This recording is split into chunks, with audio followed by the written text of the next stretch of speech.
Alice's Adventures in Wonderland by Lewis Carroll. Chapter 1. Down the Rabbit Hole. Alice was beginning to get very tired of sitting by her sister on the bank and of having nothing to do. Once or twice she had peeped into the book her sister was reading, but it had no pictures or conversations in it. And what is the use of a book, thought Alice, without pictures or conversations? So she was considering in her own mind, as well as she could, for the hot day made her feel very sleepy and stupid, whether the pleasure of making a daisy chain would be worth the trouble of getting up and picking the daisies, when suddenly a white rabbit with pink eyes ran close by her. There was nothing so very remarkable in that, nor did Alice think it so very much out of the way to hear the rabbit say to itself, oh dear, I shall be too late." When she thought it over afterwards, it occurred to her that she ought to have wondered at this, but at the time it all seemed quite natural. But when the white rabbit actually took a watch out of its waistcoat pocket and looked at it, and then hurried on, Alice started to her feet, for it flashed across her mind that she had never before seen a rabbit with either a waistcoat pocket or a watch to take out of it. And burning with curiosity, she ran across the field after it, and was just in time to see it pop down a large rabbit hole under the hedge. In another moment, down went Alice after it, never once considering how in the world she was going to get out again. The rabbit hole went straight on like a tunnel for some way, and then dipped suddenly down, so suddenly that Alice had not a moment to think about stopping herself before she found herself falling down what seemed to be a very deep well. Either the well was very deep, or she fell very slowly, for she had plenty of time as she went down to look about her and wonder what was going to happen next. First, she tried to look down and make out what she was coming to, but it was too dark to see anything. Then she looked at the sides of the well and noticed that they were filled with cupboards and bookshelves. Here and there she saw maps and pictures hung upon pegs. She took down a jar from one of the shelves as she passed. It was labelled Orange Marmalade, but to her disappointment it was empty. She did not like to drop the jar for fear of killing someone underneath, so she managed to put it into one of the cupboards as she fell past it. Well, thought Alice to herself, after such a fall as this, I shall think nothing of tumbling downstairs. How brave they'll all think me at home. Why, I wouldn't say anything about it, even if I fell off the top of the house, which was very likely true. Down, down, down, would the fall never come to an end? I wonder how many miles I've fallen by this time, she said aloud. I must be getting somewhere near the center of the earth. Let me see. That would be about 4,000 miles down, I think. For, you see, Alice had learnt several things of this sort in lessons in the schoolroom, and though this was not a very good opportunity for showing off her knowledge, as there was no one to listen to her, still it was good practice to say it over. Yes, that's about the right distance. But then I wonder what latitude or longitude I've got to. Alice had no idea what latitude was, or longitude either, but thought they were nice grand words to say. Presently she began again. I wonder if I shall fall right through the earth. How funny it'll seem to come out among the people that walk with their heads downwards. The antipathies, I think. She was rather glad there was no one listening this time, as it didn't sound at all the right word. But I shall have to ask them what the name of the country is, you know. Please, Mum, is this New Zealand or Australia? And she tried to curtsy as she spoke. Fancy curtsying as you're falling through the air. Do you think you could manage it? And what an ignorant little girl she'll think me. No, it'll never do to ask. Perhaps I shall see if it is written up somewhere. Down, down, down. There was nothing else to do, so Alice soon began talking again. Dinah'll miss me very much tonight, I should think.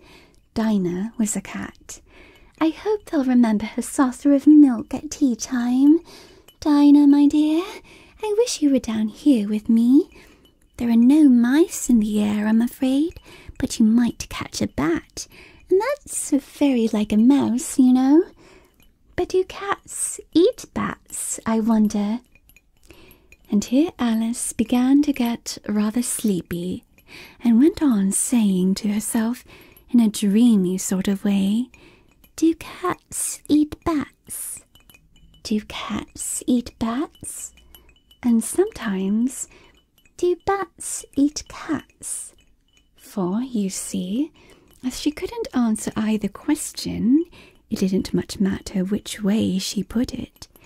She felt that she was dozing off, and had just begun to dream that she was walking hand in hand with Dinah, and saying to her very earnestly, Now, Dinah, tell me the truth.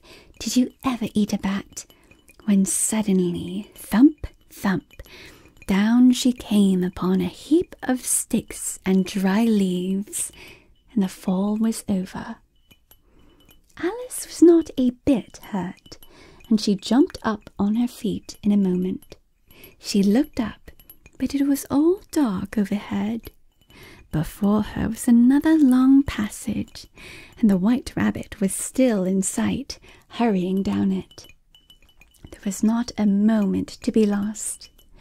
Away went Alice like the wind, and was just in time to hear it say, as it turned a corner, Oh, my ears and whiskers, how late it's getting. She was close behind it when she turned the corner, but the rabbit was no longer to be seen. She found herself in a long, low hall, which was lit up by a row of lamps hanging from the roof. There were doors all round the hall, but they were all locked, and when Alice had been all the way down one side and up the other, trying every door, she walked sadly down the middle, wondering how she was ever to get out again. Suddenly she came upon a three-legged table, all made of solid glass.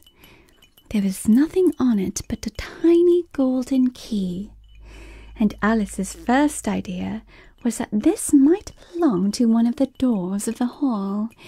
But, alas, either the locks were too large or the key was too small. But at any rate it would not open any of them. However, on the second time around, she came upon a low curtain she had not noticed before, and behind it was a little door about 15 inches high. She tried the little golden key in the lock, and, to her great delight, it fitted. Alice opened the door and found that it led into a small passage, not much larger than a rat hole. She knelt down and looked along the passage into the loveliest garden you ever saw.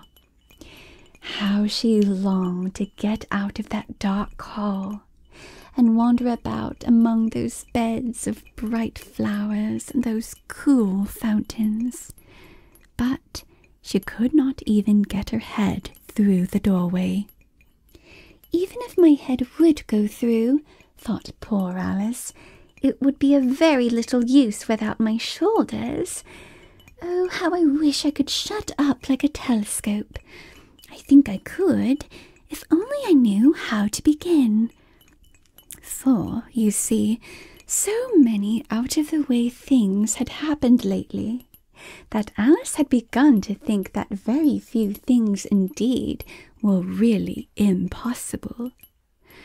There seemed to be no use in waiting by the little door. So she went back to the table, half hoping she might find another key on it, or at any rate a book of rules for shutting people up like telescopes. This time she saw a little bottle on it, which was certainly not here before, said Alice, and tied round the neck of the bottle was a paper label with the words "Drink Me" beautifully printed on it in large letters. It was all very well to say "Drink me," but the wise little Alice was not going to do that in a hurry. "No, I'll look first," she said, "and see whether it's marked poison or not." For she had read several nice little stories about children who had got burnt and eaten up by wild beasts and other unpleasant things, all because they would not remember the simple rules their friends had taught them, such as that a red-hot poker will burn you if you hold it too long, and that if you cut your finger very deeply with a knife, it usually bleeds. And she had never forgotten that if you drink much from a bottle marked poison, it is almost certain to disagree with you sooner or later. However, this bottle was not marked poison, so Alice ventured to taste it, and finding it very nice, it had, in fact, a sort of mixed flavour of cherry tart, custard, pineapple, roast turkey, coffee, and hot buttered toast. She very soon finished it off.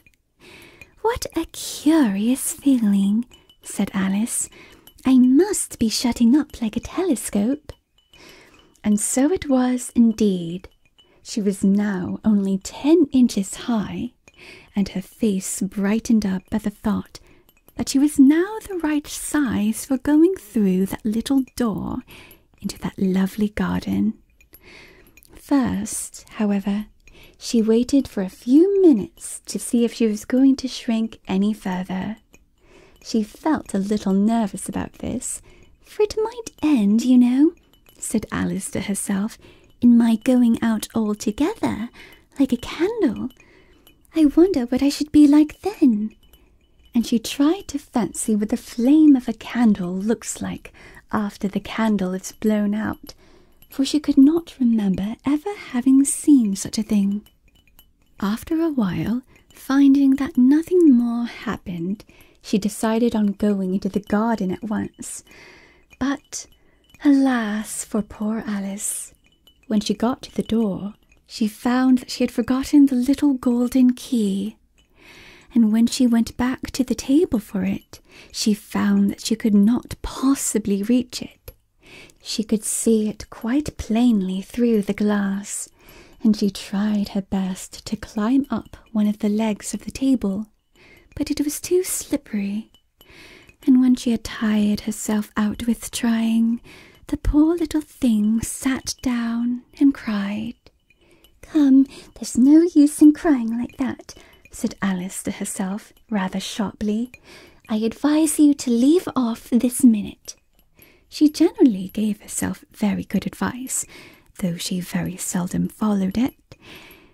and sometimes she scolded herself so severely as to bring tears into her eyes. And once she remembered trying to box her own ears for having cheated herself in a game of croquet she was playing against herself, for this curious child was fond of pretending to be two people. But it's no use now, thought poor Alice, to pretend to be two people. Why, there's hardly enough of me left to make one respectable person. Soon her eye fell on a little glass box that was lying under the table. She opened it and found in it a very small cake on which the words "Eat me" were beautifully marked in currants. "Well, I'll eat it," said Alice, "and if it makes me grow larger, I can reach the key. And if it makes me grow smaller, I can creep under the door. So either way I'll get into the garden, and I don't care which happens." She ate a little bit and said anxiously to herself, "Which way? Which way?" holding her hand on the top of her head to feel which way it was growing. And she was quite surprised to find that she remained the same size. To be sure, this is what generally happens when one eats cake, but Alice had got so much into the way of expecting nothing but out-of-the-way things to happen, that it seemed quite dull and stupid for life to go on in the common way. So she set to work, and very soon finished off the cake.